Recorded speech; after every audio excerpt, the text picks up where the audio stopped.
Hello, good morning. ಇವತ್ತು ತಾರೀಖು 13 ಮಿಥುನ ರಾಶಿಯೊಳಗೆ ಚಂದ್ರಮ. ಆಲ್ರೆಡಿ ಸೂರ್ಯ ಮತ್ತು ಬುಧ ಅಲ್ಲೇ ಅದಾರ. ಸೊ ಅದು ಬುಧಾದಿತ್ಯ ಯೋಗ ಅಂತಂದ್ರೆ third house is related to communication. So ಚಂದ್ರಮ ಇರೋದು ಆರ್ದ್ರ ನಕ್ಷತ್ರ, ರಾಹು ನಕ್ಷತ್ರ. ಸೊ ರಾಹುನ ಇನ್ಫ್ಲೂಯೆನ್ಸ್ ಇವತ್ತು ಕಮ್ಯುನಿಕೇಷನ್ ಮೇಲೆ ಇದ್ದಂಗೆ, ಥರ್ಡ್ ಹೌಸ್ ಮೇಲೆ ಇದ್ದಂಗೆ. ಸೊ ಕಮ್ಯುನಿಕೇಟ್ ಮಾಡ್ಬೇಕಂತಂದ್ರೆ ವಿಚಾರ ಮಾಡಿ ಮಾತಾಡ್ರಿ. ಯಾಕಂದ್ರೆ ಒಂಥರ ಹೈಪರಾಗಿ ಏನಾರೇ ಮಾತಾಡೋಕೆ ಹೋಗ್ಬೇಡ್ರಿ. ವಿಚಾರ ಏನಾದರೂ ಮಾಡಲಾರ್ದೆ ಏನಾದರೂ ಮಾತಾಡೋಕೆ ಹೋಗ್ಬೇಡ್ರಿ.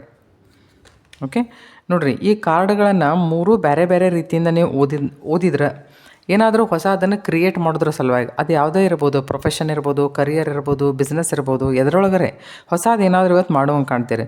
ಕೆಲವೊಂದಿಷ್ಟು ಮಂದಿಗೆ ಇವತ್ತು ಇಮೋಷ್ನಲಿ ಹರ್ಟ್ ಆಗುವಂಗೆ. ಎದ್ರ ಸಲುವಾಗಿ ಅಂದ್ರೆ ಮಾತಿನಿಂದ 5 ನಂಬರ್ ಏನು ತೋರಿಸ್ತದೆ ಅಂದ್ರೆ ಮರ್ಕ್ಯುರಿ ತೋರಿಸ್ತೈತಿ.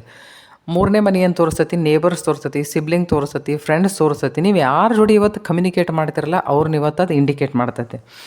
ಆಮೇಲೆ ಇವತ್ತು ಕೆಲವೊಂದಿಷ್ಟು ಜನರ ಜೀವನದಲ್ಲಿ ಏನಾದರೂ ಹೊಸ ವೆಂಚರ್ ಏನಾದರೂ ಸ್ಟಾರ್ಟ್ ಮಾಡುವಂಗೆ. ಹಳೇದೇನಾದರೂ ದುಃಖದ್ದಿತ್ತು ಅಂತಂದ್ರೆ ಅದನ್ನು ಬಿಟ್ಟು ಪಾಸಿಟಿವಿಟಿ ಕಡೆ ಹೋಗೋದು. ಪಾಸಿಟಿವ್ ಏನಾದರೂ ಇತ್ತು ಅಂತಂದ್ರೆ ಸಕ್ಸಸ್ಫುಲಿ ಅದನ್ನು ಎಂಡ್ ಮಾಡಿ ಮತ್ತೊಂದಕ್ಕೆ ಟ್ರಾನ್ಸ್ಫಾರ್ಮ್ ಆಗೋದು. ಓಕೆ, ಇದೇನಂದ್ರೆ ಮೂರು ಬೇರೆ ಬೇರೆ ಕಾರ್ಡ್ಗಳನ್ನು ನಾವು ತೆಗೆದು ನೋಡಿದ್ರೆ ಹಿಂಗೆ ಬರ್ತೈತಿ. ಈಗ ಮೂರು ಕಾರ್ಡನ್ನು ನೀವು ಒಟ್ಟಾರೆ ಸೇರಿಸಿ ನೋಡ್ಸಿದ್ರೆ ಏನು ಬರ್ತೈತಿ ಅಂತಂತಂದ್ರೆ, ನೀವು ಏನಾದರೂ ಭಾಳ ದಿವಸದಿಂದ ನೀವು ಏನಾದರೂ ಒಂದು ಹೊಸದು ನೋಡಾಕತ್ತಿದ್ರಿ ಮತ್ತು ಅದು ನಡೆದಿತ್ತು. ಬಟ್ ಅದಷ್ಟು ಸರಿ ಹಂಗೆ ನಡೆದಿರಲಿಲ್ಲ. ಅದು ಎದ್ರೊಳಗೆ ಎಂಡ್ ಆಗುವಂಗೆ ಕಾಣ್ತೈತಿ ಅಂತಂದ್ರೆ ಸಾರೋದಾಗ, ಅಂದ್ರೆ ದುಃಖದಾಗ. ಅಂದ್ರೆ ನೀವೇನು ಎಕ್ಸ್ಪೆಕ್ಟ್ ಮಾಡಿದ್ರಿ, ನೀವೇನು ಸ್ಟಾರ್ಟ್ ಮಾಡಿದ್ರಿ, ಅದರಿಂದ ನೀವೇನು ಎಕ್ಸ್ಪೆಕ್ಟ್ ಮಾಡಿದ್ರಿ ಅದರಿಂದ ಅದಂಥದ್ದು ಸಿಗಲಿಲ್ಲ. ಸೊ ಅಲ್ಲಿಂದ ನೀವು ಹೊಸ ವಿಷಯದ ಕಡೆ ಇವತ್ತು ಲಕ್ಷ್ಯ ಕೊಡ್ತೀರಿ. ಓಕೆ, ಅದರ ಜೊತೆಗೆ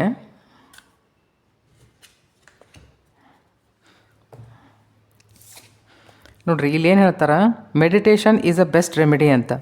ಆರ್ದ್ರ ನಕ್ಷತ್ರ ಅಂತಂತಂದರೆ ಶಿವನಿಗೆ ಸಂಬಂಧಪಟ್ಟಂಥದ್ದು, ಕಣ್ಣೀರಿಗೆ ಸಂಬಂಧಪಟ್ಟಂಥದ್ದು. ಸೊ ಅದಕ್ಕೆ ನಾನು ಶಿವನ ಇದನ್ನು ಡೆಕ್ ತೊಗೊಂಡೆ. ಅವ್ರೇನು ಹೇಳ್ತಾರೆ, meditation is best remedy. So ಇವತ್ತು ಯಾರದೇ ಜೊತೆ ನೀವು ಕಮ್ಯುನಿಕೇಟ್ ಮಾಡ್ಬೇಕಂತಂತಂದ್ರೆ ಬಿ ಕೇರ್ಫುಲ್.